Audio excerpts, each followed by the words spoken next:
Hey guys, tonight we time travel to ancient Rome, not to walk in the sandals of an emperor or to bask in the marble glow of the Forum, but to join the least appreciated, most nose-blind members of society, the sanitation workers.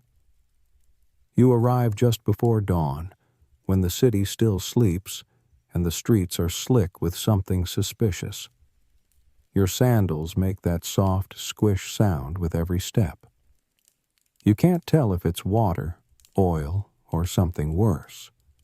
Probably something worse.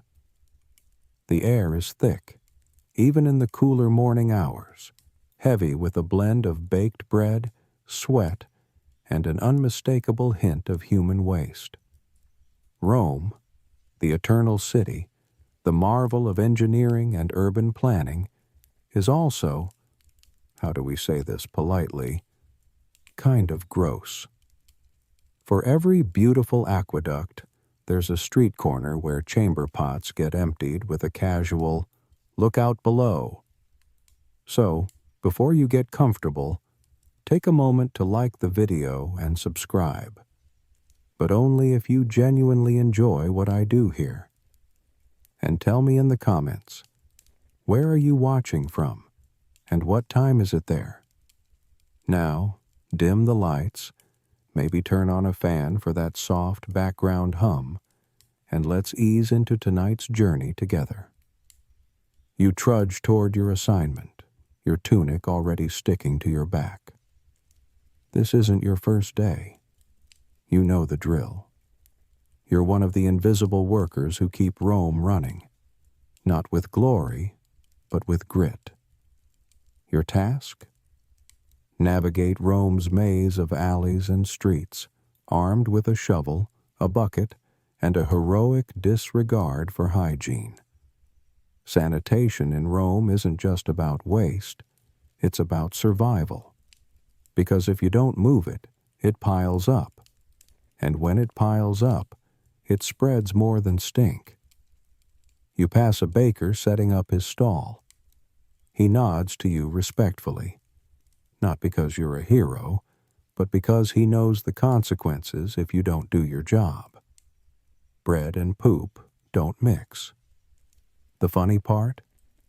Rome actually had one of the most advanced sanitation systems in the ancient world. Public toilets, aqueducts, sewers, they were proud of it. And yet, here you are, stepping over what you hope is just spilled wine. Historians still argue whether the average Roman truly understood the concept of clean as we do today. They had gods for everything, including Cloaca, the goddess of the sewer. You think of her often. You may even mumble a small prayer under your breath as you pass the open gutter by the market, watching a greasy puddle shimmer in the torchlight. As you work your way toward the public latrines, your first stop of the day, you find yourself dodging another hazard: loose dogs. Mangy, unpredictable, and fiercely territorial over street scraps, they growl as you pass.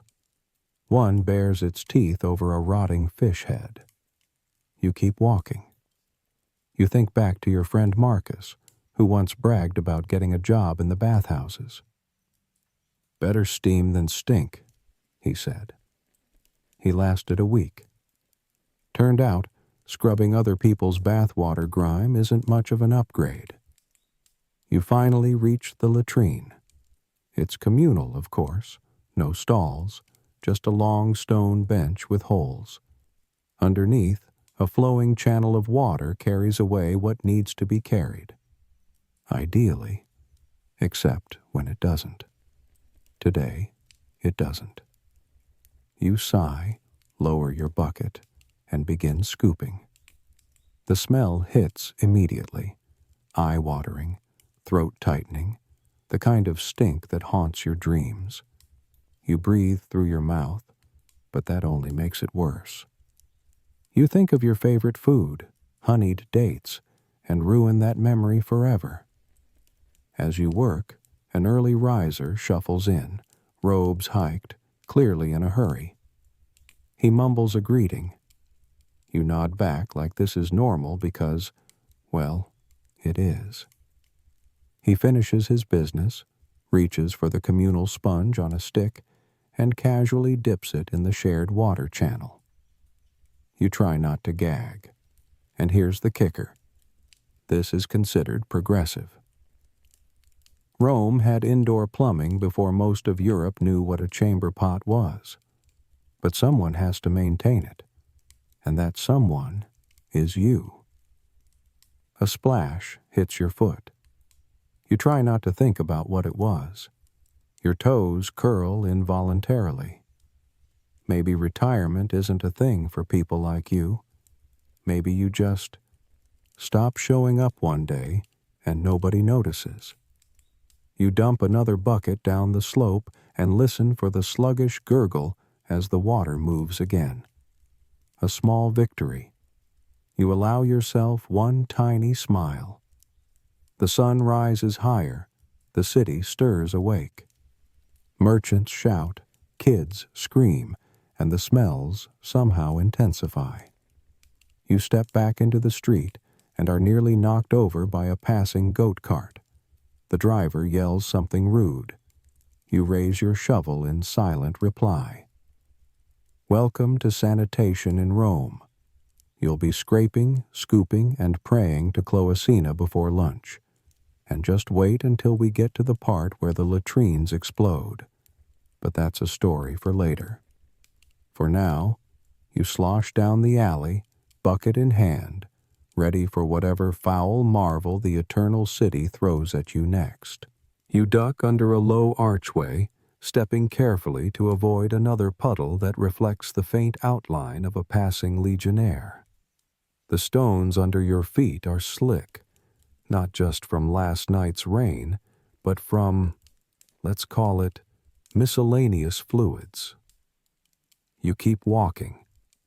You're headed down. Way down. The Cloaca Maxima, Rome's greatest sewer, is your next stop.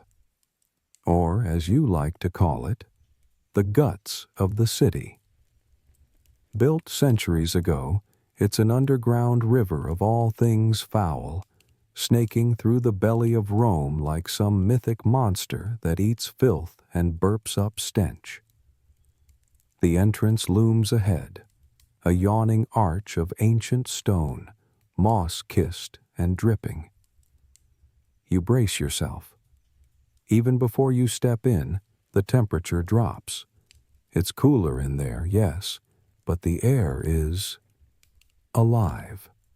Wet, heavy, full of sour breath and 1,000 years of decay.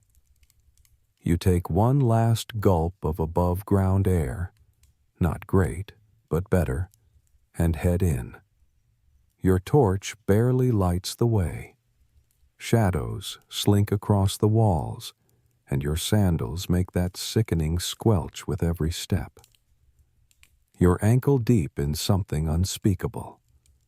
You don't ask questions down here. You just keep moving. The ceiling presses low, the walls close in, and you hear the distant trickle of water that might be water. You remember what a senior worker once told you. If it's flowing, it's fine. If it's still, it's a trap. That guy later lost a boot and 2 toes.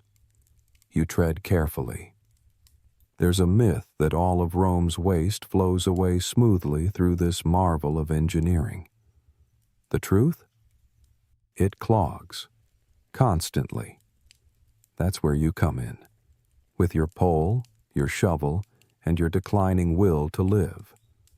You find the blockage halfway in.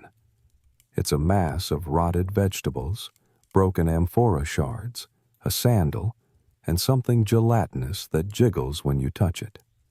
You don't ask. You just poke, prod, and eventually stab it hard enough to break the dam. A gush of brownish-gray sludge surges forward, splashing your tunic. You stand still for a moment, dripping, and try not to cry. Historians still argue whether the Cloaca Maxima was more symbolic than functional in its later years.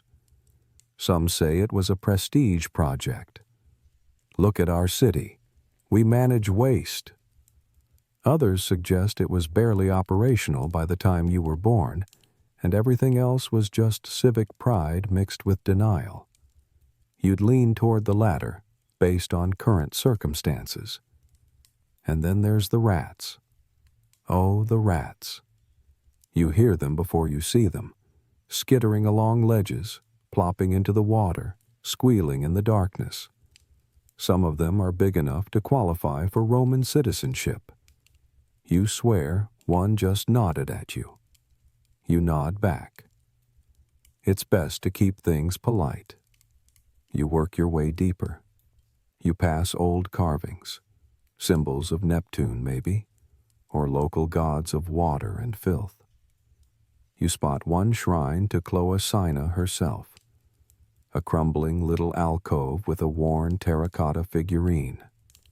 Someone left a coin beside it. You add another. It's superstition, sure, but who are you to offend the deity of your workplace? And just when you're about to turn back, you slip. It's not dramatic.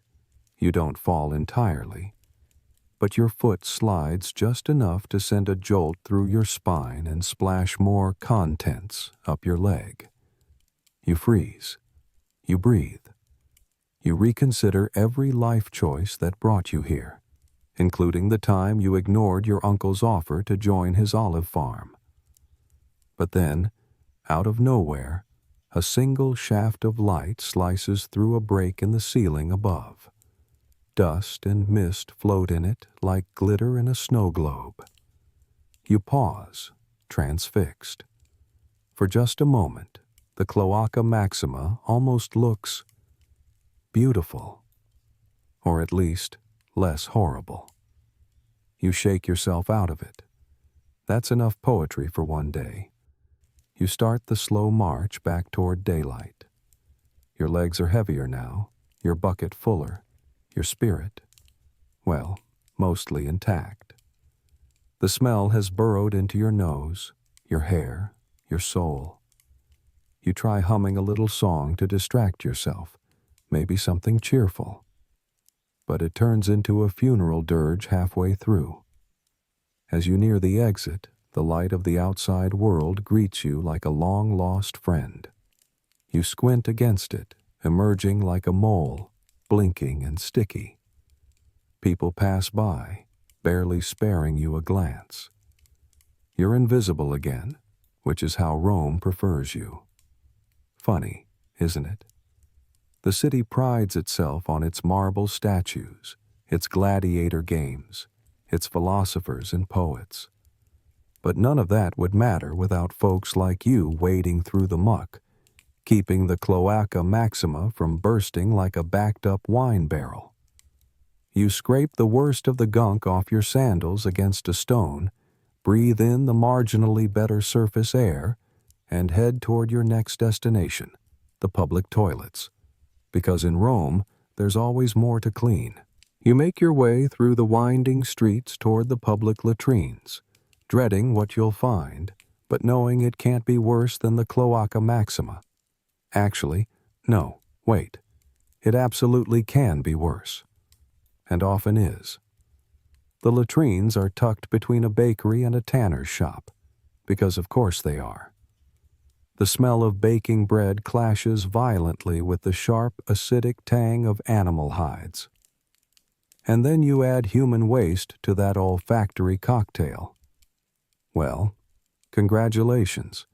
You've just invented a new form of warfare. The structure itself is open to the air, no roof, barely any walls. Just a long, curved stone bench with 20 or so holes evenly spaced. Beneath the bench, water trickles through a channel, sluggish and suspicious in color.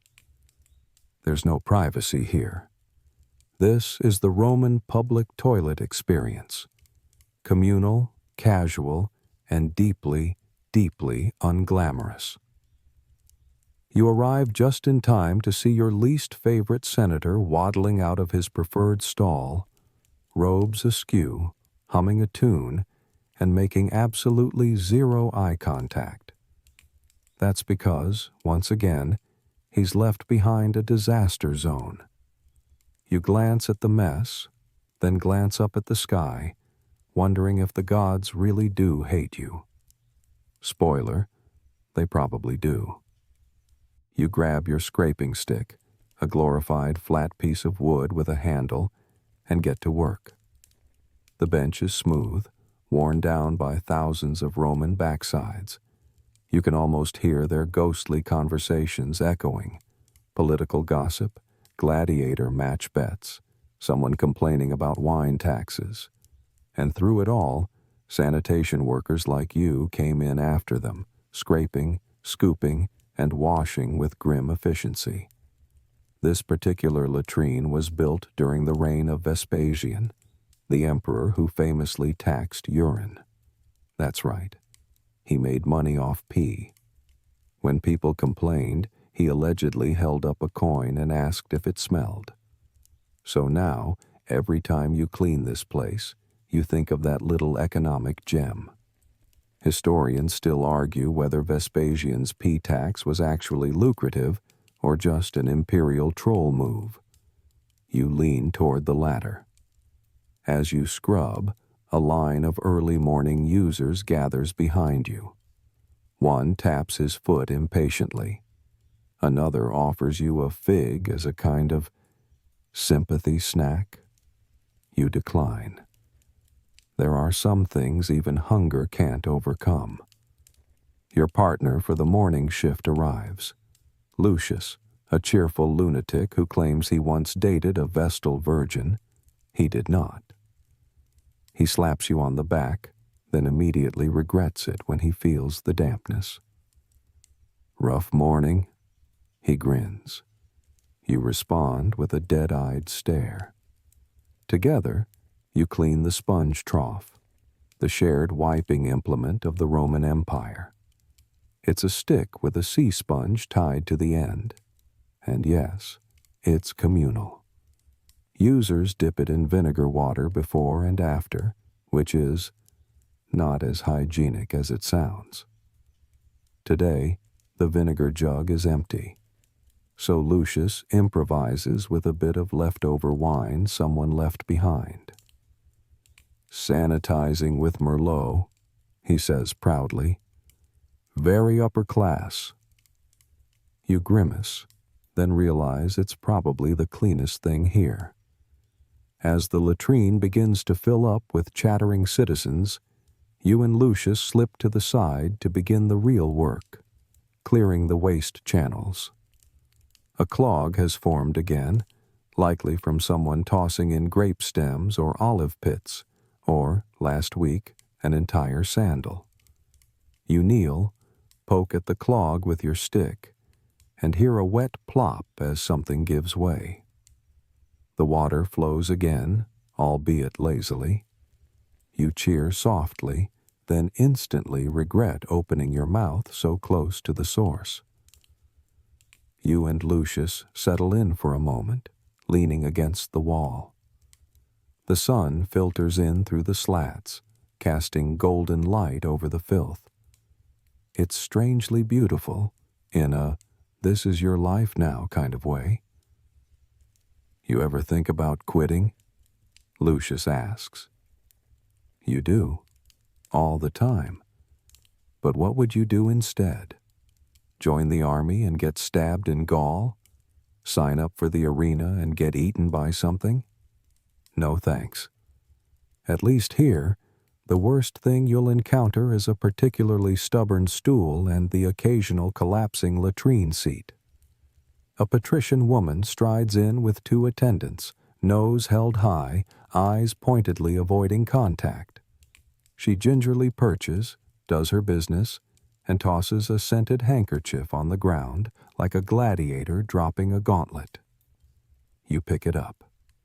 It smells like lavender and denial. Lucius pockets it.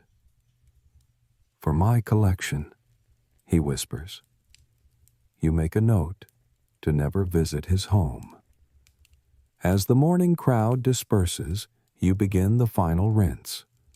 Buckets of water sloshed over the bench, vinegar refilled, this time real vinegar, and a quick prayer to Cloaca Maxima for mercy.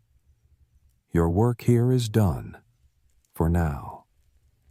You step out into the open air again, blinking against the sunlight. It's warming up, which is bad news. Heat intensifies everything, especially smells. Your next assignment is across town by the Subura district. That's where things really get spicy, figuratively and literally. But before you go, you take one last look at the latrine. It's clean. For now. You and Lucius nod to each other, partners in grime, defenders of sanitation, unsung guardians of Rome's digestive aftermath. You're not heroes. But without you, the eternal city would be a lot more eternal, in the worst ways possible. You and Lucius part ways near the edge of the market, exchanging a lazy salute with your cleaning stick. He's off to deal with bathhouse runoff. You're headed toward the Subura, Rome's most densely packed, perpetually chaotic neighborhood. It's the kind of place where even the flies look stressed. As you weave through the alleys, dodging chickens and half-awake drunks, a small boy runs past you barefoot, shrieking with joy. He's being chased by a goat wearing someone's laundry. Business as usual. You're here to investigate a complaint. Something smells worse than usual, which, in this neighborhood, is saying a lot. You brace yourself for disappointment, and you are not disappointed. Behind a stack of broken amphorae and discarded cabbage stems, you find it. A dead rat, a clog of greasy gunk, and a small but determined trickle of something dark oozing from a cracked drain. You sigh. Then you sneeze.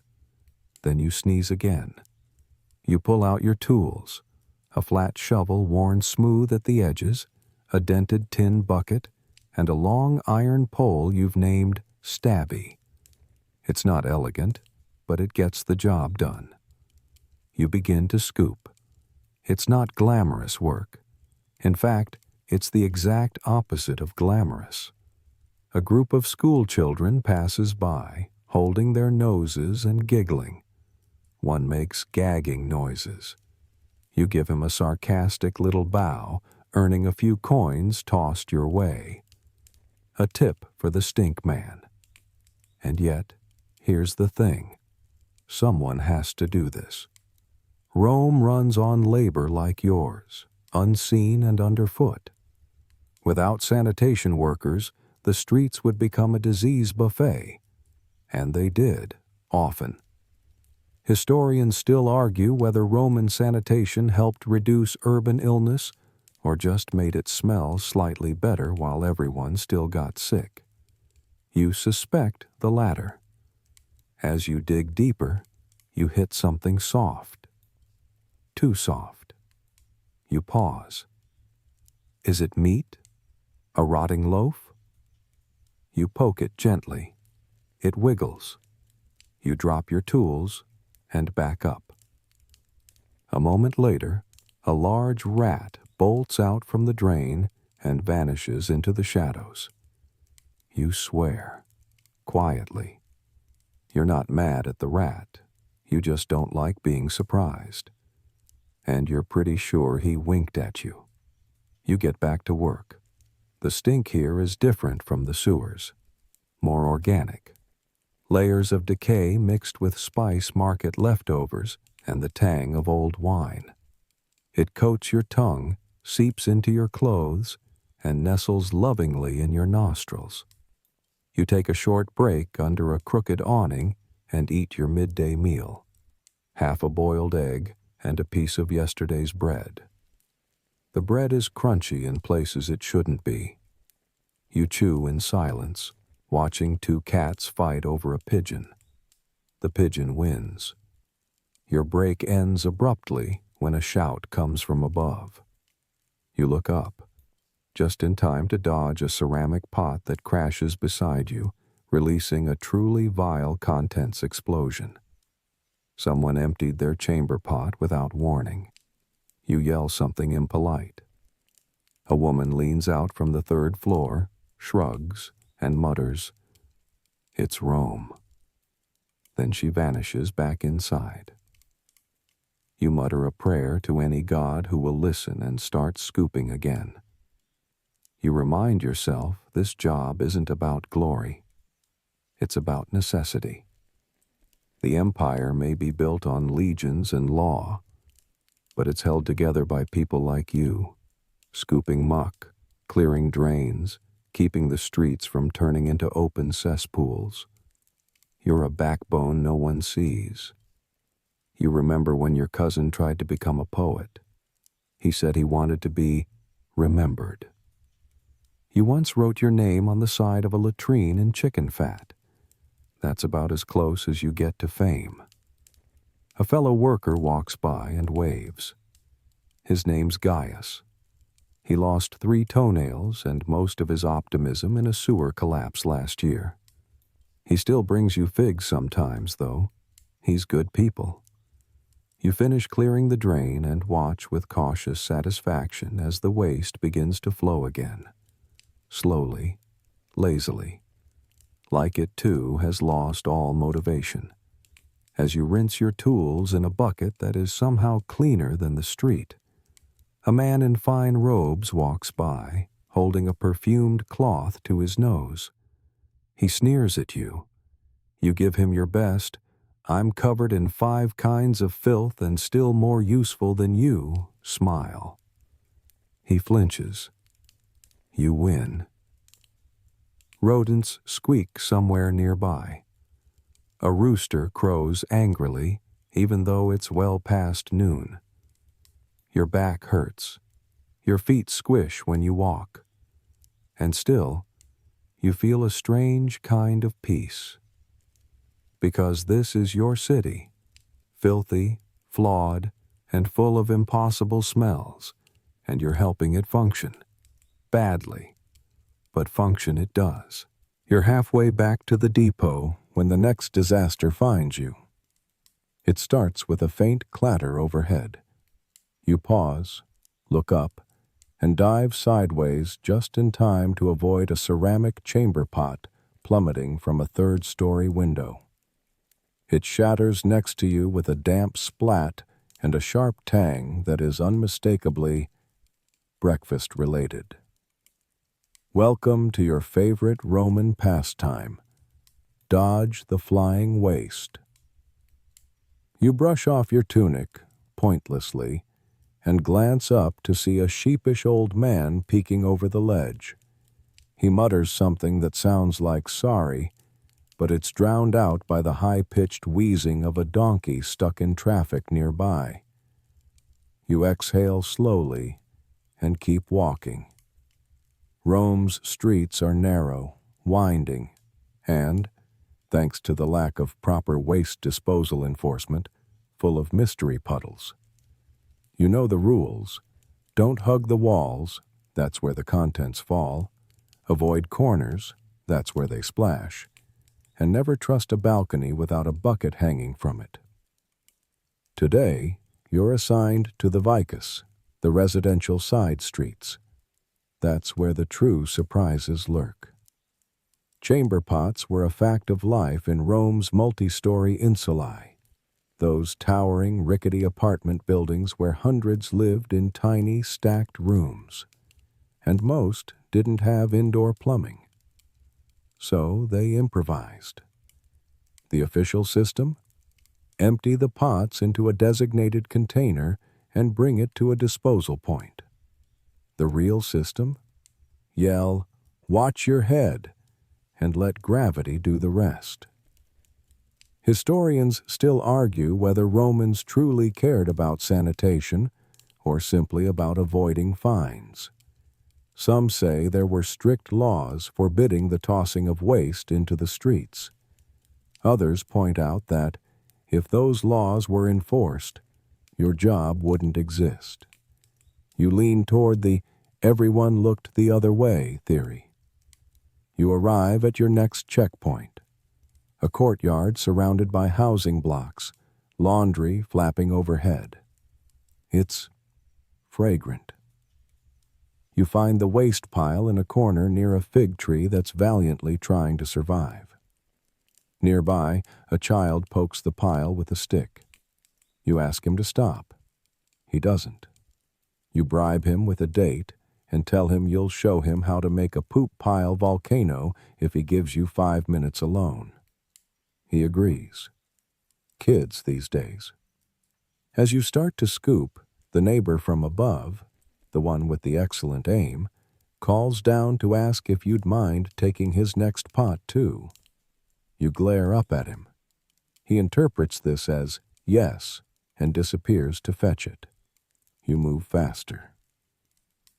The worst part about street sanitation isn't the smell, or the rats, or the shame. It's the unpredictability. You never know what's in the next pile. Sometimes it's normal. Sometimes it contains bones. Occasionally, it's a small, angry snake. Today's bonus item? A broken wax tablet with someone's half-finished grocery list. Wine, olives, lamp oil, figs, vengeance. You wonder if it was a prank or someone's genuine to-do list. You finish clearing the waste pile and pour water from your carry jug over the area, watching it mix into a milky swirl before slinking toward the nearest gutter. It's a small act of cleaning, instantly undone by a passing dog relieving itself beside you. You nod in weary respect. Everyone's just trying to get through the day. You hoist your bucket and prepare to leave when you hear the unmistakable call of disaster again. Attendite! Look out. You don't even turn. You just run. Behind you, a heavy splash and a scream from someone who wasn't so lucky. You glance back. A poor flower seller is now both floral and fecal. She locks eyes with you. You mouth, "Not my fault." The thing is, this job is a full-body experience. The smells, the texture, the noises. Oh, the noises. Every splash, squelch, and glop lives in your memory, filed somewhere next to the time you saw two cats fighting over a human tooth. You reach a higher traffic avenue where a patrolling guard waves you over. He gestures toward a blocked drainage hole. You kneel beside it and see the problem immediately. Someone's shoved a half-eaten loaf of bread into the pipe, possibly in protest, possibly as art. You clear the blockage and flush it with a few precious scoops of water. Another problem solved. Rome carries on. There's something poetic about the city. Beneath the marble columns and grand temples, it's held together by olive oil, chicken bones, and sheer willpower. And under that, literally, you. You find a dryish wall and sit for a moment. Your hands ache. Your knees are coated in a patina of grit and who knows what. A donkey wanders by and rests its head on your shoulder. You let it. This is Rome. Beautiful from afar, horrifying up close. And in the middle of it all, you, the sanitation worker, dodging airborne toilets and trying to keep the eternal city from becoming one giant latrine. You take a deep breath. Mistake. After the incident with the flower cellar and the airborne chamber pot, you figure things can't get worse. Then you remember, it's bathhouse day. You head toward the local Thermi, a public bath complex that spans nearly an entire block. Rome's bathhouses are magnificent. Architecturally, socially, even politically, marble columns, heated floors, mosaic-tiled pools. Inside, citizens gather to bathe, gossip, argue philosophy, and occasionally wrestle in various states of undress. It's a full-body, full-society experience. And just beneath all that civilization is you. You arrive at the service entrance, where warm mist already curls out from behind the doors.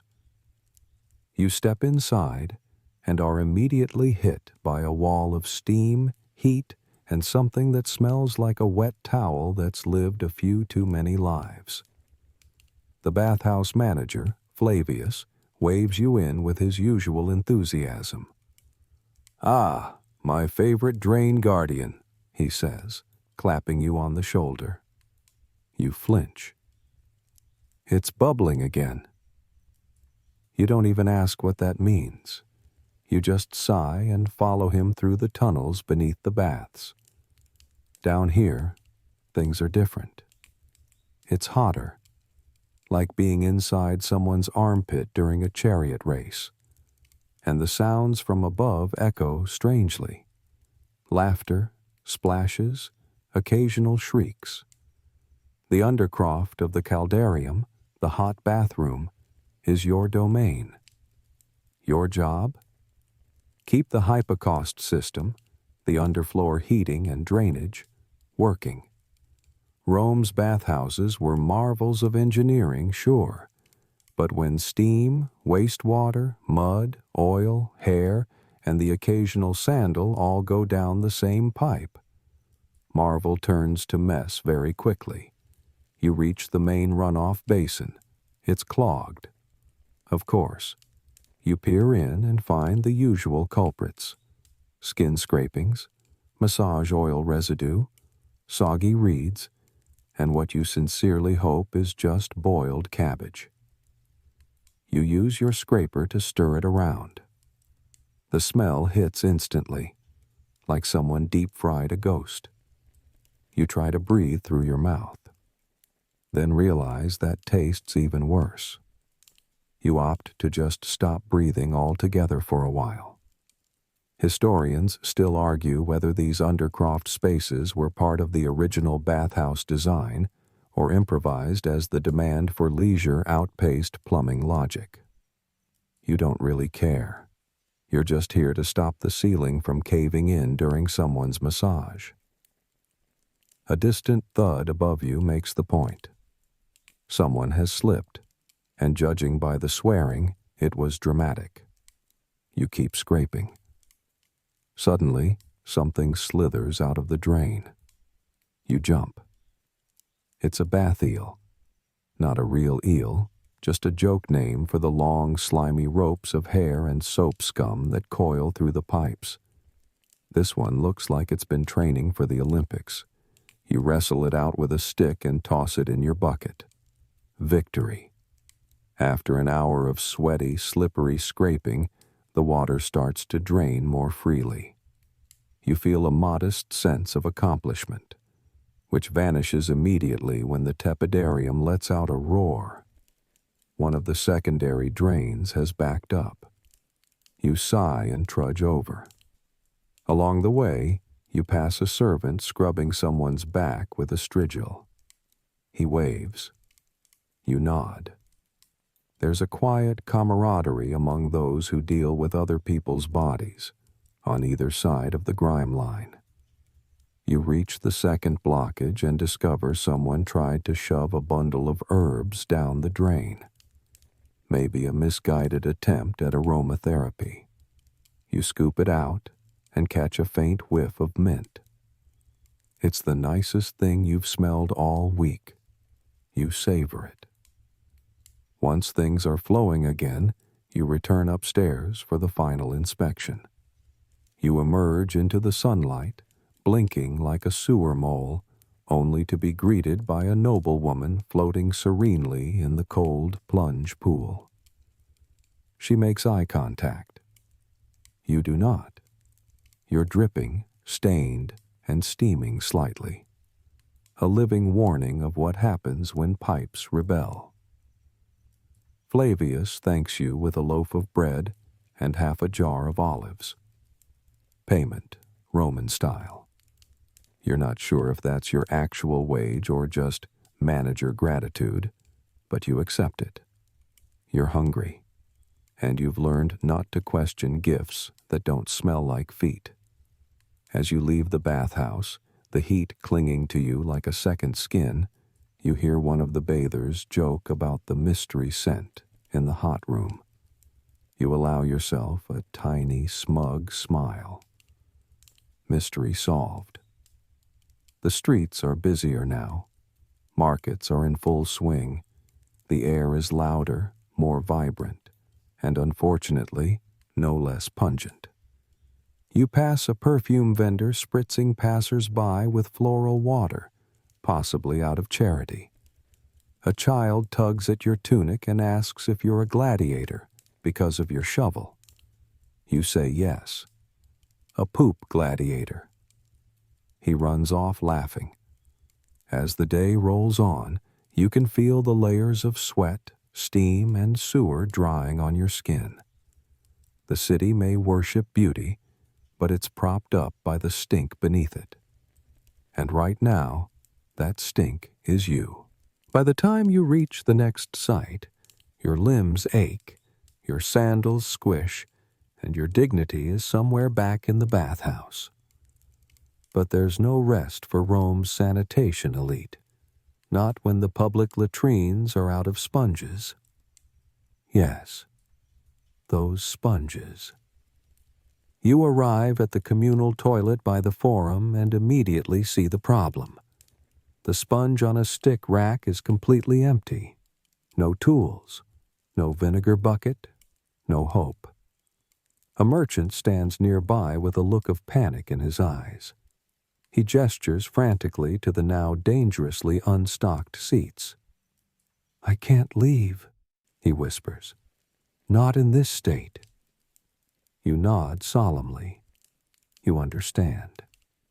So here you are, armed with a sack of freshly prepared replacement sponges, don't ask how they're prepared, and a wooden crate of vinegar water. As you start restocking the racks, you reflect on one of Rome's least celebrated traditions, the tersorium. The tersorium is the Roman solution to toilet paper, if by solution you mean questionable wooden stick with sea sponge glued to one end. In theory, it's rinsed in a communal vinegar basin between uses. In practice, let's just say you've seen things. Historians still debate whether people really shared the same sponge, or if wealthier Romans brought their own. The smart ones probably did. The poor ones definitely didn't. And you? You're the one who handles them all. You dip the first sponge into vinegar and slap it into the rack with a quiet squish. Only 14 more to go. It's a deeply meditative process if you ignore the smell, the texture, and the looming philosophical questions about your life choices. Around you, the latrine continues its background symphony, trickling water, distant flatulence, and the occasional grunt of mild triumph. As you replace the fifth sponge, a group of senators shuffle in, draped in togas, loudly discussing tax reform. One sits down and immediately demands a cleaner sponge. You politely inform him that he's lucky to have one at all. He sniffs. "I pay taxes, you know." You smile. "So does everyone else in here." He grumbles, but relents. You place a particularly prickly sponge near his seat. A silent rebellion. It's not just the sponge drama you deal with. There's the ongoing issue of proper rinsing. You're supposed to swap the vinegar bucket every few hours, but guess who's in charge of that? That's right. It's you. And today's batch smells less like vinegar and more like a salad dressing that's turned sentient. You dump the old bucket down a side drain, rinse it with semi-clean water, and fill it with a new mix, half vinegar, half wine vinegar, with a hint of rosemary. It's not official protocol, but you're feeling fancy today. A small child peers in from the doorway, holding his nose. "Mama says you touch poop for a living," he squeaks. You nod. "Tell her I also touch history." He stares. You wink. He flees. You finish stocking the last sponge and lean back, admiring your work. It's not glorious. It's not celebrated. But it's necessary. Rome is proud of its hygiene, after all. The city boasts over 100 public latrines, most of them connected by flowing water systems, all of them busy around the clock. It's a wonder of engineering and a nightmare of maintenance. You've seen it all. Sponge theft, sponge sabotage, even a sponge-throwing fight between two bakers. And let's not forget the sponge vendors. Oh yes, there are merchants who deal exclusively in sponge procurement. You once met a man whose entire fortune was built on rare Aegean sponges. He offered you a business card. It was also a sponge. As you mop the area and refresh the bench stones, a soft breeze drifts through the open doorway. It's faint, but enough to carry away some of the stench. You sigh in relief. It almost feels like a blessing from Cloacina herself. Speaking of which, someone has left a tiny offering near the drain, a silver coin, a sprig of lavender, and a small clay figurine shaped like a sponge. You blink. That's new. Sweet, but new. You carefully nudge the offering into the shrine alcove with your shovel, trying not to disturb the rats. They've learned to respect ritual space. You have too. As you prepare to leave, a woman enters and thanks you for your work. Genuinely. No sarcasm, no insult, just a quiet thank you and a respectful nod. It nearly brings a tear to your eye.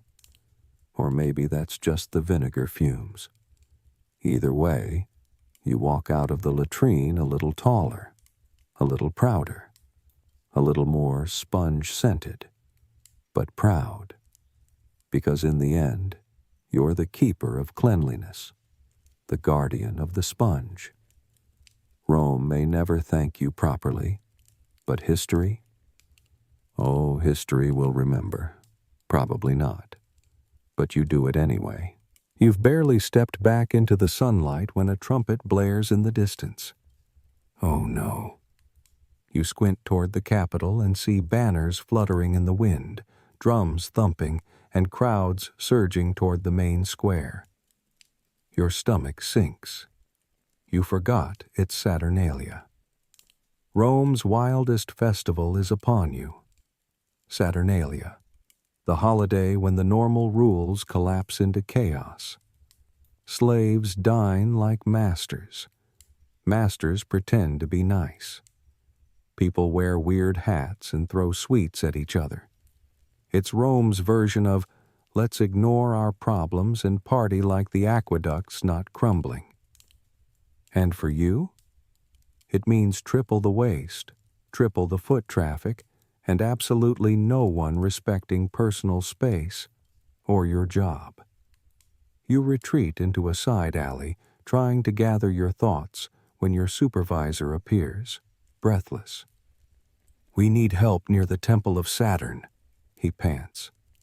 "The main drainage ditch has overflowed. It's flooding the wine vendors." Flooding the wine vendors. Of course it is. You grab your tools, sigh with the weight of destiny, and march into battle. The streets are madness. People in masks toss nuts, bread, and once an entire cooked goose into the crowd. One man is dressed as Jupiter and definitely not sober. A group of children run past, trailing a dog painted gold. The dog looks proud. You squeeze through the crowd, avoiding flung pastries and merry slaps on the back that send unpleasant squishes radiating through your tunic. When you arrive at the temple steps, the situation is dire. A reddish-brown sludge is flowing down the marble, pooling around the feet of a statue of Saturn. A wine merchant is yelling about tainted stock, while a street performer nearby is trying to do flips without slipping. You kneel and assess. The drainage grate is choked with what appears to be grape skins, rose petals, a hairpin, and at least one sandal. Maybe two. You go in bare-handed. Historians still argue whether Roman festivals like Saturnalia contributed to greater social unity or simply offered an annual excuse for citywide anarchy. You don't need historians. You're knee-deep in the evidence. As you dig, someone drops a fig into your hood and says, "Blessings of Saturn." You mutter thanks and flick the fruit onto the sidewalk. Lucius appears beside you again, grinning wildly and wearing a wreath that's already slipping into his eyes. "I joined the parade," he says. You look at him, then at the filth pouring down the temple steps. "You're still on shift." He nods. "I'm on parade shift." You hand him a spare scraper. He groans. Together, you manage to clear the grate. The sludge starts draining with a disgruntled gurgle. People cheer. You bow mockingly. A lady throws you a garland of garlic flowers. You wear it. It somehow helps with the smell. The festival only gets wilder as the day unfolds. Someone builds a pyramid of chamber pots and sets a torch near it. You intervene before it becomes Rome's first explosive toilet sculpture. At one point, you're roped into a game where people take turns throwing nuts into a bucket. Your bucket. You try to explain it's full of wastewater. No one cares. They applaud when someone gets a nut to float. You stop correcting them after a while. As evening falls, fires are lit, songs are sung, and the smell of roasted meats mingles with everything else. The streets are sticky with spilled wine and syrupy desserts ground into the stones. You walk carefully, very carefully. You clean as best you can, refilling vinegar buckets, re-clearing drains, and once gently removing a very confused goose from someone's collapsed street latrine. There's a strange beauty in it all. Rome, for all its pomp, knows how to throw a party. But without people like you, the morning after would be a health crisis waiting to happen. You take a break on a worn bench, sipping watered-down wine someone gave you as thanks. Across the street, a poet in a toga stands atop a barrel and shouts something about liberty through chaos. He slips. People applaud. Lucius joins you again, now wearing someone else's sandals. You don't ask. "You know," he says, "this city's insane." You nod. But it's ours. You both stare out at the writhing streets, full of laughter, music, and the low rumble of an overtaxed sewer system. Tomorrow, the streets will need scrubbing. The drains will need clearing. The latrines will be overflowing with regret. And you'll be there, sponge stick in hand, ready for the aftermath. But for now, you rest. Garlic flowers in your hair, feet in a puddle you're pretending is wine. Happy Saturnalia. The sun rises a little too brightly the next morning, as if the gods themselves are hung over. You wake to the sound of squelching, your own sandals, because you're already ankle-deep in yesterday's festivities. Saturnalia's aftermath is not for the faint of heart. You're standing near the Cloaca, one of Rome's many laundry workshops. This is your new assignment. Urine duty. Yes, urine. See, Roman fullers, professional launderers, have a fascinating method for cleaning clothes. They soak tunics in a mixture of water, clay, and aged human urine. Why? Because urine contains ammonia, which breaks down grease and dirt. Technically brilliant. Olfactorily, less so. You've been tasked with hauling collection pots from around the district back to the fuller's shop. Most are located at street corners or near taverns, where inebriated patrons are happy to donate. You grip the first pot and lift. It sloshes. You try not to think about it. As you trundle down the alley, balancing 2 jugs of golden regret, a baker waves and calls, "That fresh batch?" You nod. He laughs and goes back to his dough. You consider never eating bread again. The Cloaca is already bustling. Workers slap garments on stone slabs, stomp barefoot in vats of lukewarm liquid, and sing off-key to distract themselves. One man hands you a stained tunic. "Don't worry," he says. "It smells worse before it gets better." You pour your buckets into a larger collection tank. The splash echoes, followed by a collective groan from nearby workers. One gestures at his nose. "Thanks for the bouquet," he mutters. Historians still argue whether the use of urine in laundering was a Roman invention or adopted from earlier Mediterranean cultures. Some think it was purely practical. Others say it had ritual connotations. You say it's disgusting either way. You help stir the vat with a wooden paddle, pushing garments under and letting them soak in the fragrant mix. The fuller next to you casually mentions that Emperor Vespasian taxed this very industry, turning urine into imperial revenue. He even built public urinals, Vespasianae, just to collect more.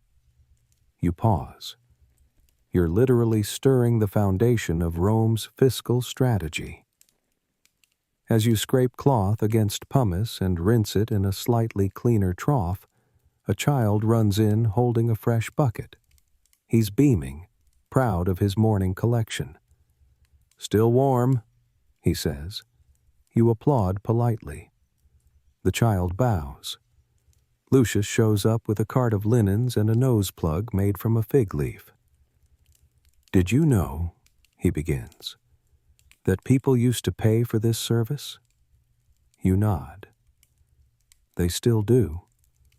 "Right," he says, then immediately slips on a puddle of ammoniated rinse water. You haul him up by the tunic and hand him a rag. "Blessings of Vespasian," he mutters.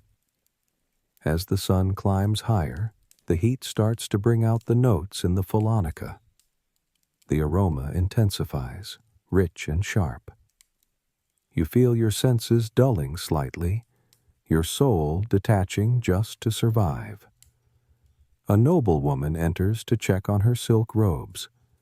The manager bows deeply, then gestures for you to fetch them. You hand her the garment with as much reverence as possible while dripping sweat and other things. She nods curtly and leaves, dabbing her nose with a perfumed cloth.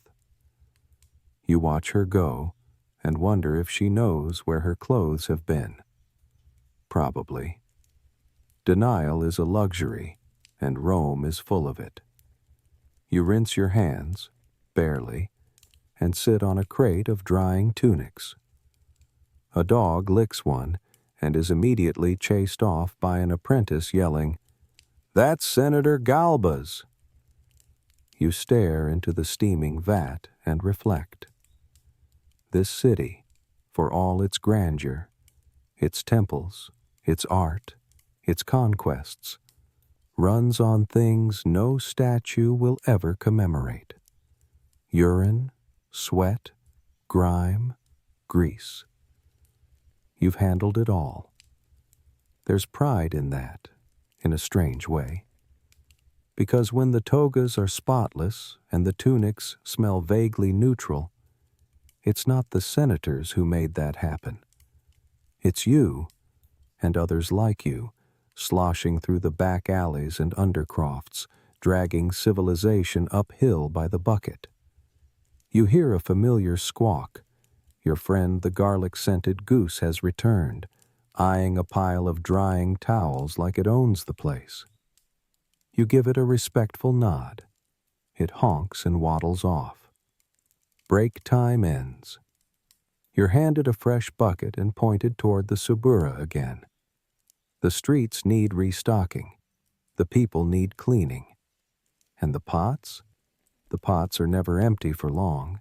Your arms ache from the morning's urine haul, and your sandals are so saturated they've developed a unique squelch symphony. You're starting to suspect the goose is following you. But there's no time to rest. You've got a new assignment. The aqueducts. Ah, yes. Rome's mighty, marvelously engineered water supply system. Tall arches, flowing channels, life-giving hydration delivered across mountains and valleys. It's the pride of the empire. It also breaks. Often. You head toward the Castellum Divisorium, one of the main water distribution towers near the Aventine Hill. It's supposed to regulate flow to the baths, fountains, and wealthier homes. Supposed to. Today, something's wrong. The fountain by the market is just dribbling. Children poke at it, disappointed. A fruit vendor grumbles that his plums are now unwashed and emotionally compromised.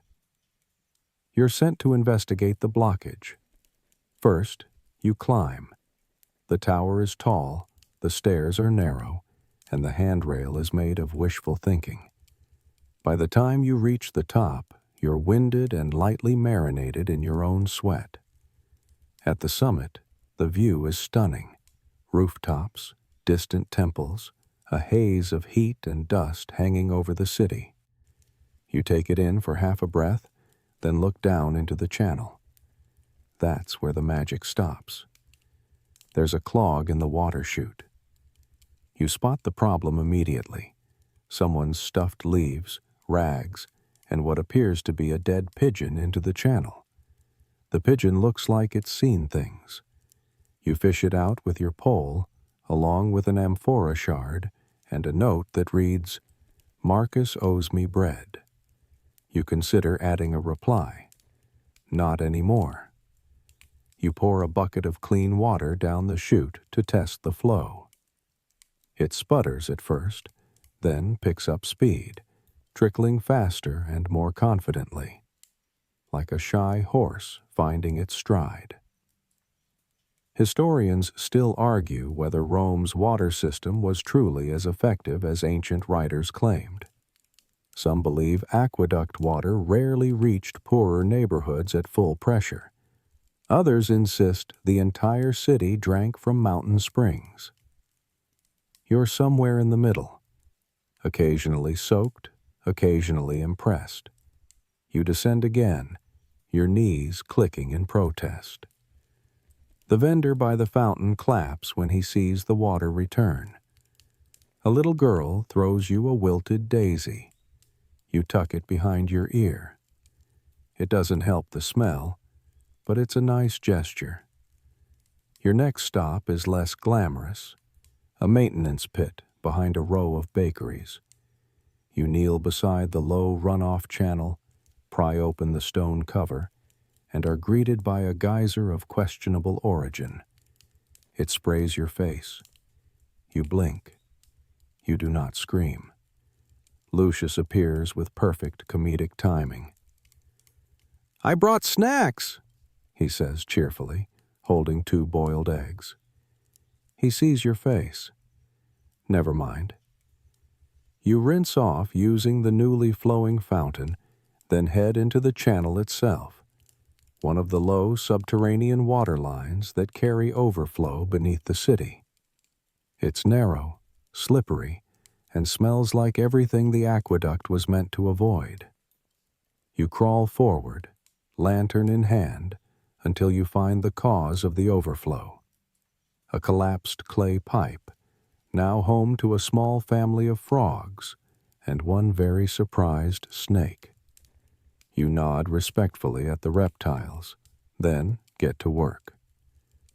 Replacing a section of pipe involves mud, bricks, and more improvisation than your training ever covered. You wedge the replacement piece into place using a bit of your own sandal as a seal. It holds. Barely. You back out slowly, emerging into the daylight like a victorious earthworm.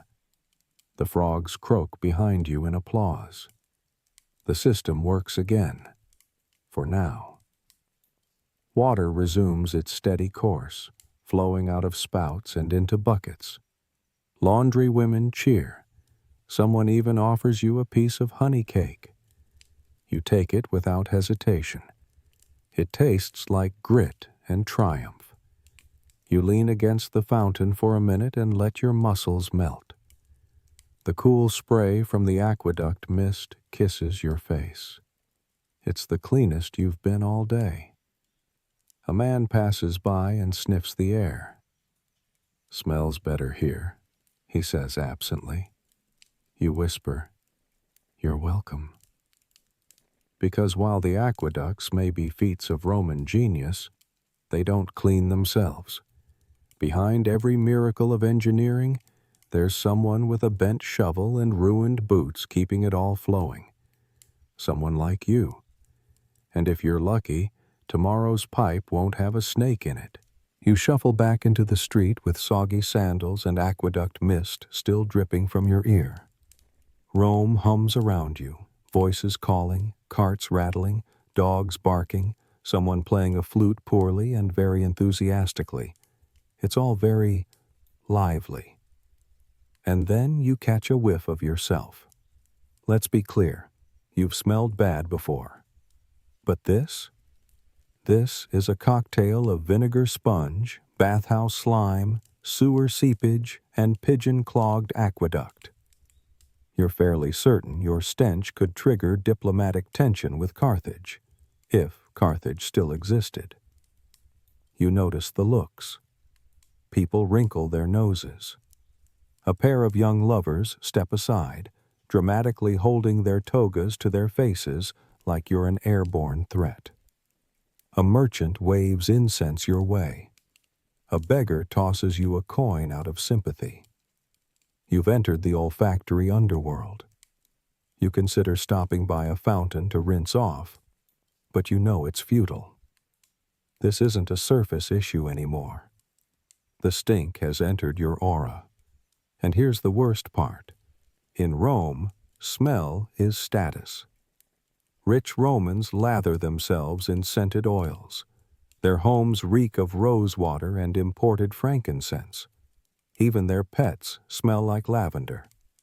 Meanwhile, you've become a one-person warning system for nearby noses. Historians still debate the role of smell in Roman class structure. Some believe scent was a social language, telling others where you belonged before you spoke a word. Others think it was simply a matter of hygiene and wealth. You know this. No one moves out of your way faster than a senator in a white toga when you walk by. You trudge through the Subura again, this time to check on a clogged alley drain. A vendor sees you coming and frantically moves her fruit cart. A dog howls mournfully. A baby starts crying.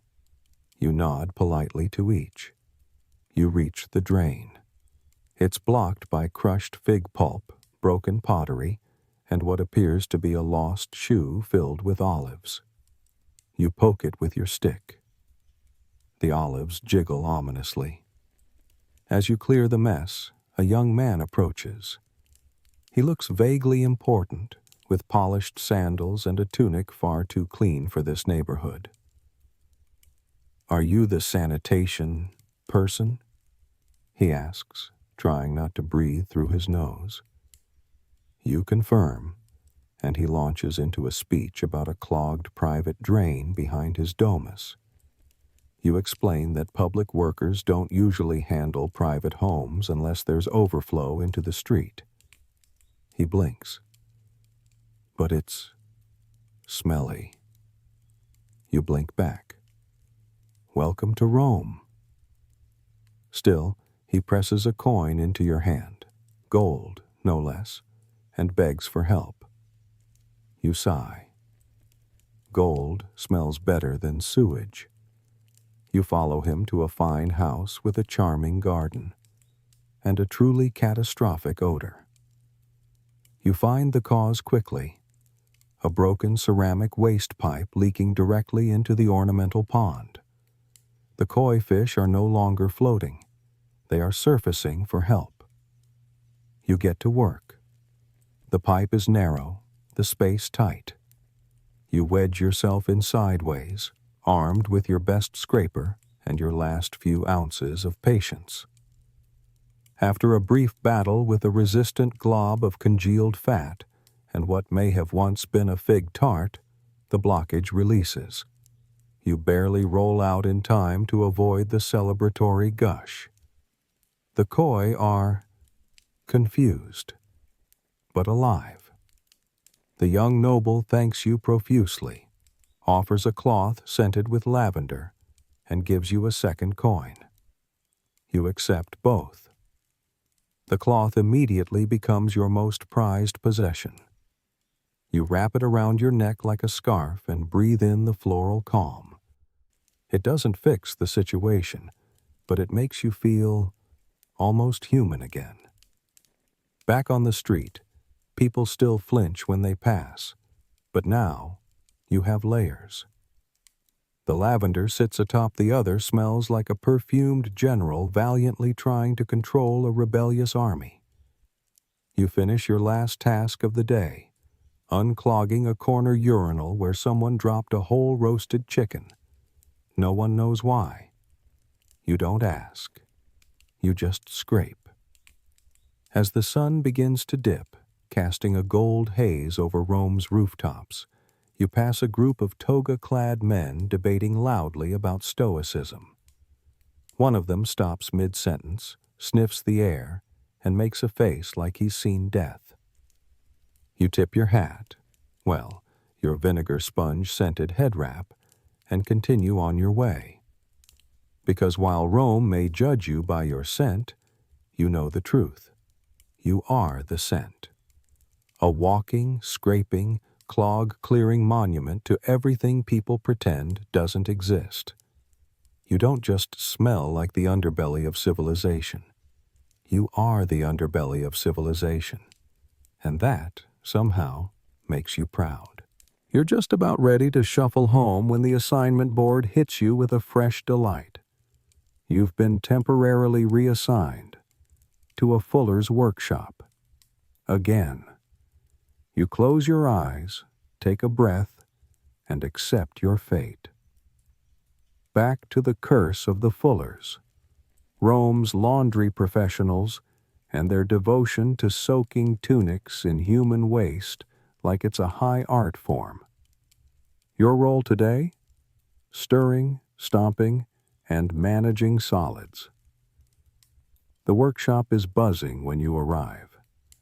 Wet stone floors, vats bubbling like swamp stew, steam rising off every surface.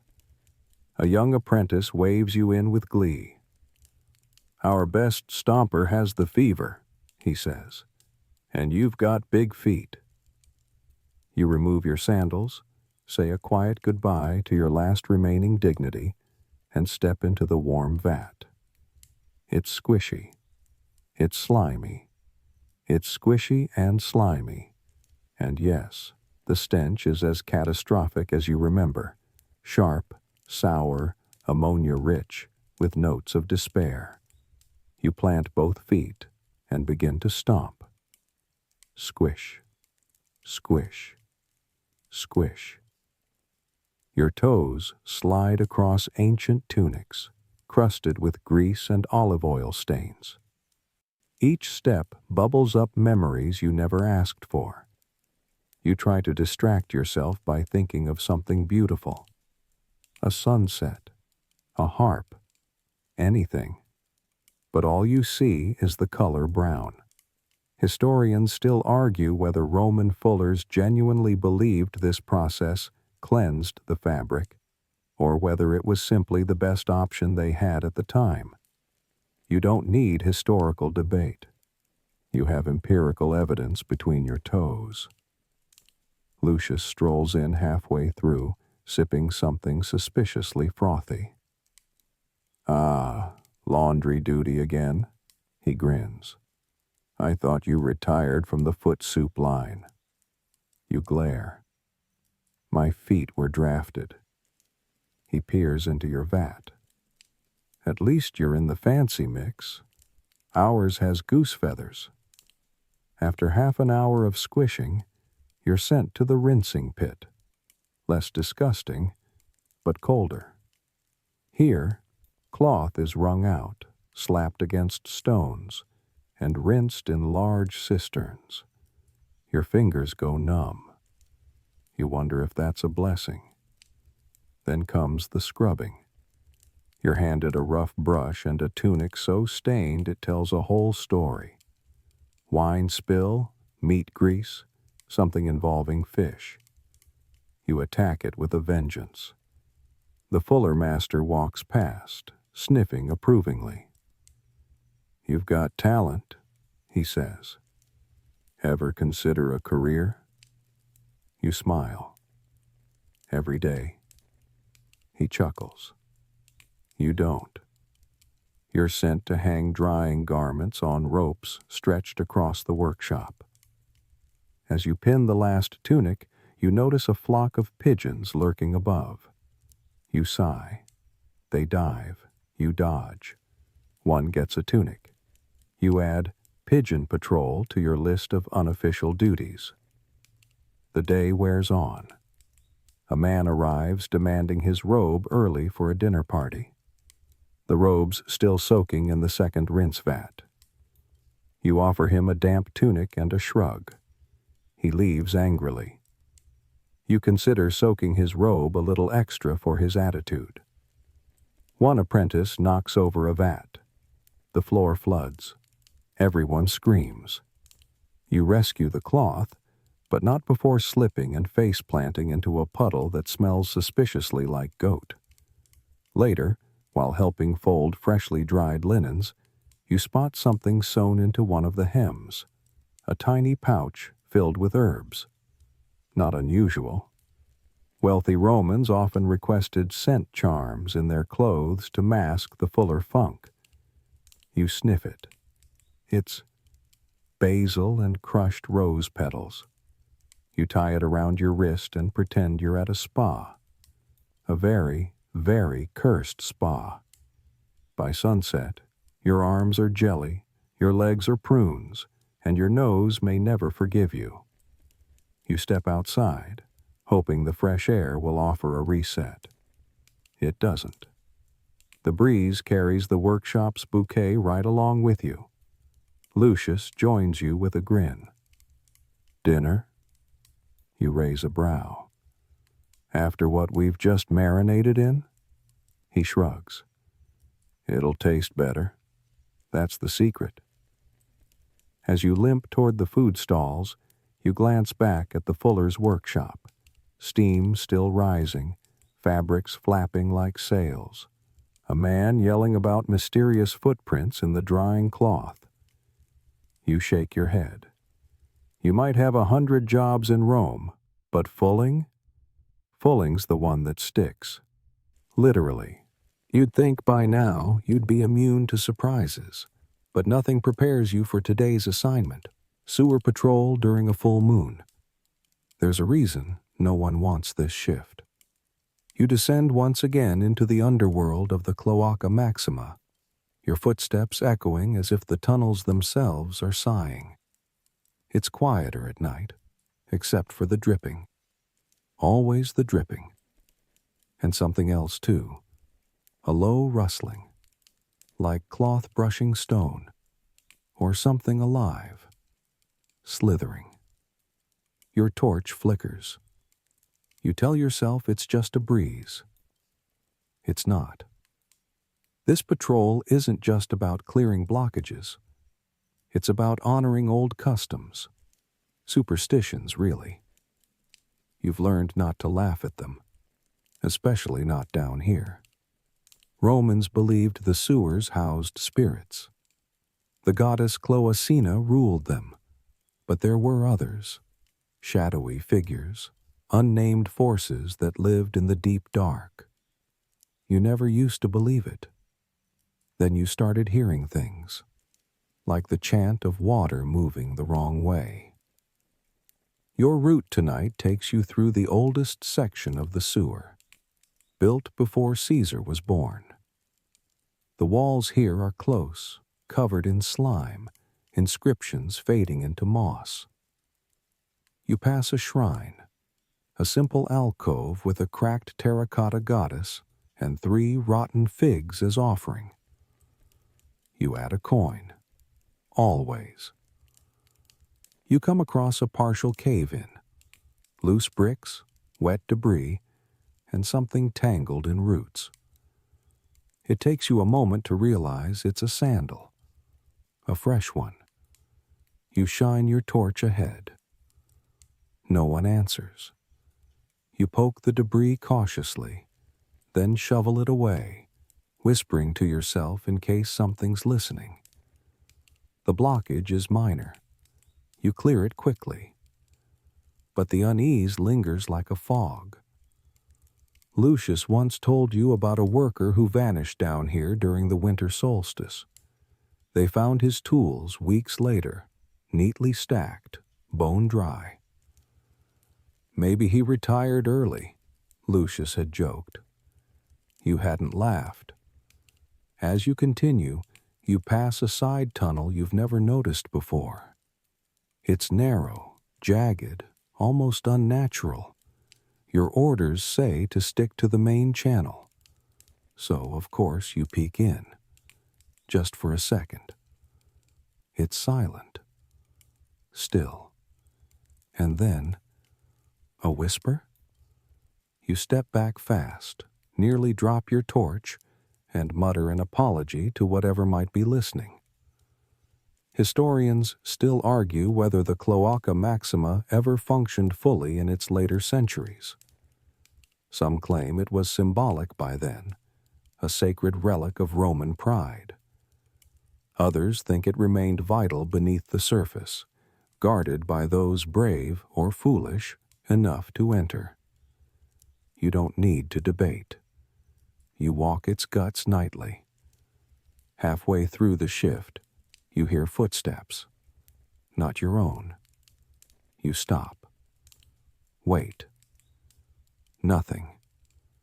Then, a rat scurries past, dragging a bit of fish skin like a prize. You exhale. It's always the rats. Always. You sit for a moment near a runoff chute and sip water from your canteen. You look up. Tiny stars visible through a crack in the ceiling. It's strangely peaceful. The kind of silence that wraps around you, heavy but not cruel. You could fall asleep here, until something brushes your foot. You leap up. A sponge. Floating. You really hope it's from a misplaced latrine. You fish it out, toss it onto the walkway, and continue your route with a new level of speed. As your torch begins to die, you reach the final turn, where the sewer connects to a major street's drainage channel. The water is running slow, but smooth. You clear one last clump of leaves and grape stems, and the current picks up. You stand there for a minute, watching it go, feeling like you've achieved something. Not glory, not even gratitude, just function. That's what your job is, making things work where no one sees. You climb back to the surface, hands slick, face smeared, heart still racing from the haunted sponge incident. You emerge into cool night air, and Rome is quiet.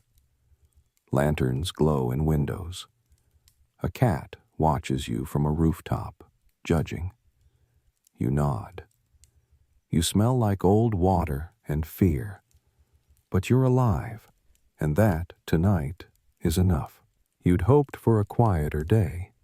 Instead, you're knee-deep in what Romans call infrastructure failure, and what you call the worst Tuesday ever. It starts with rain, not a gentle drizzle, a full-blown, sky-cracking, drain-clogging storm that turns Rome's streets into fast-moving soup. And the moment it begins, the city starts to leak. Water gushes from rooftops, from walls, from places where there shouldn't be water. You squint at a broken drainage spout and watch it fire a steady stream directly into a senator's decorative turtle pond. The turtles are not amused. You're called to the western slope, where one of the main pipes has burst, right beneath a popular bread stall. There's dough everywhere. Wet, angry dough. And worse, the sewage backup has started to flow into the adjacent alley. You and Lucius arrive with tools and expressions that say, "We were supposed to be off duty." A merchant shouts, "It smells like Neptune's armpit." You nod. Accurate. You lift the stone slab covering the main drain and see the problem. A collapse. The pipe wall has given way, and the water pressure is pushing a rolling tide of muck straight into the market district. You act fast, wedging in wooden supports, clearing debris, praying to every minor god you can remember. Lucius mutters something about making an offering to Divus Dungus. You're not sure he's real. You offer wine anyway. As you work, thunder cracks overhead. The pipe pulses, then groans, then explodes. You don't remember much after that. Just a warm, unpleasant splash, and the sensation of being lifted briefly off your feet. You land a few feet away, blinking into the rain as a cabbage leaf drifts gently across your face. Lucius lands next to you with a wet plop. "We fixed it," he says, dazed. You look at the gaping pipe. It's not fixed. It's actively attacking. You crawl back, grab a broken amphora to scoop with, and begin rerouting the overflow. Merchants pitch in, dragging crates, laying planks. For a moment, Rome is united by a single purpose: keeping the crap from reaching the wine barrels. Historians still debate how often these kinds of infrastructure failures happened. Some say the aqueducts and sewer systems were marvels that rarely broke. Others claim that behind the imperial propaganda, everything was held together with spit and stubbornness. Today proves the latter. Eventually, with enough bailing and improvisation, the worst of it slows. The pipe is contained, the market saved. Mostly. You slump against a wall, soaked to the bone, caked in a new and fascinating texture. A boy hands you a piece of flatbread. You eat it. It's soggy, but warm. You don't ask what it was resting on. A soldier wanders by, sniffing the air. "Smells like victory," he says, then immediately gags. You wave politely. Later that evening, you're reassigned to the Cloaca Maxima, the grand latrine near the baths, because of course you are. There's a festival tomorrow, and all the important seats need to be inspected. The room is beautiful in its own strange way. Stone benches carved with delicate patterns, fountains gently burbling, walls covered in murals of pastoral scenes. You scrub a seat with your vinegar rag and think, somewhere, a senator will sit here tomorrow, confidently unaware of the war fought beneath him. And you'll be back, with your bucket and your stick, ready for the next leak, the next clog, the next festival. You've seen Rome from below. You know what it's really made of. Not just marble and myth, but mud, mess, and human resilience. You step outside for a moment, into the twilight. The storm has passed. The streets glisten. Children splash in puddles that you pray are rainwater. Someone's singing nearby. Lucius joins you, looking like a soggy scroll. He hands you a bottle of something vaguely alcoholic. "To the pipes," he says. "To the pipes," you reply. You clink bottles and sip. It tastes like regret and vinegar, but also like survival. You're dragging your feet, not because you're tired, though you absolutely are, but because you've just been promoted to pit latrine supervisor. You don't even remember applying. But apparently, years of scraping, hauling, stomping, and surviving flying chamber pots have made you the most reliable person in the city's most undesirable department. The promotion comes with a new tunic, gray instead of brown, very prestigious, a slightly larger shovel, and a hand-drawn badge that says supervisor. It's spelled wrong. You wear it anyway. Your domain is now a cluster of fossae, Rome's deep, often outdoor pit latrines, used in the poorer quarters. Unlike the fancy marble seat toilets near the Forum, these are basically long trenches with wooden planks and more anxiety than engineering. You arrive at your first pit of the day and immediately realize why no one else wanted this job. The trench is overflowing. Literally. You stand at the edge, staring into the abyss. The abyss burbles back. A local nods solemnly.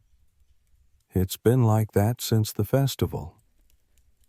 You nod, roll up your sleeves, and get to work. You direct a small team. New recruits who clearly expected something less immersive.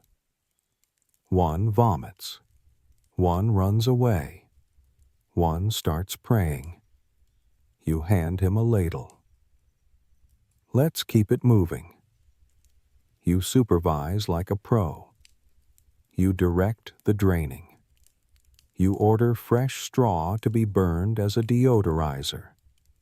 You build a makeshift runoff trench. You even label the safe zone with chalk. Very advanced. Still, you're not above the work itself. You're in the pit with your workers, knee-deep in, well, let's call it history. You show them how to break up the crust layer without splashing. That's leadership. Lucius stops by with a sandwich and a look of horror. "Promotion looks good on you," he says. "Tell that to my boots," you mutter, sinking slightly. He hands you a flask and a small clay token. "For luck," he says. It's got a crude drawing of Cloaca, the sewer goddess, giving a thumbs up. You feel blessed. Later, a city inspector shows up, robed, perfumed, and trying very hard not to breathe. "This trench is functioning," he declares, reading from a scroll. "You've done well." You beam. The inspector dry heaves. Success. Historians still argue whether pit latrines were a sign of civic responsibility or just the cheapest way to keep waste out of the forum. Some claim Rome's sanitation system declined with the empire's fall. But here, in this moment, with a shovel in your hand and the inspector retreating into the distance, you feel like a guardian of civilization. Because that's what this job is. Not glamorous, not celebrated, but vital. And at the end of the day, when your trench is clear, your team is still standing, and the local tavern no longer smells like a failed cologne experiment, you feel something suspiciously close to pride. You rinse off in a nearby fountain, upstream, always upstream. Wring out your new tunic and sit down with Lucius on a crate that probably wasn't meant to be sat on. The stars come out. The streets are mostly quiet. A cat curls up next to your foot. You sip from the flask and let the day's grime settle. You're no hero. You're not even in the history books. But you've kept the city flowing. One clogged trench, one cursed sponge, one explosive pipe at a time. And that, somehow, is enough. Now just breathe. The city is asleep, and for once, no one is shouting. No carts rattling past, no hawkers crying about olives, no goats doing whatever they do at the worst possible time. Just stillness. You sit there, watching moonlight glint off the cobblestones, the fountains murmuring quietly to themselves. Even the Cloaca Maxima rests now, its endless journey flowing onward in peace. You feel the ache in your bones soften a little, the tightness in your shoulders melt, and the air, finally, blessedly, smells of nothing. The job is done. The city has survived another day. And you, the eternal custodian of its underbelly, can finally relax. Tomorrow will bring more clogs, more smells, more impossible problems. But for now, you have earned this quiet. Let your eyes grow heavy. Let the soft hum of the streets lull you. Let the candlelight fade behind your eyes like the last glow of a warm hearth. You're safe. You're off duty. And you smell slightly less terrible than usual. Sweet dreams, sanitation hero.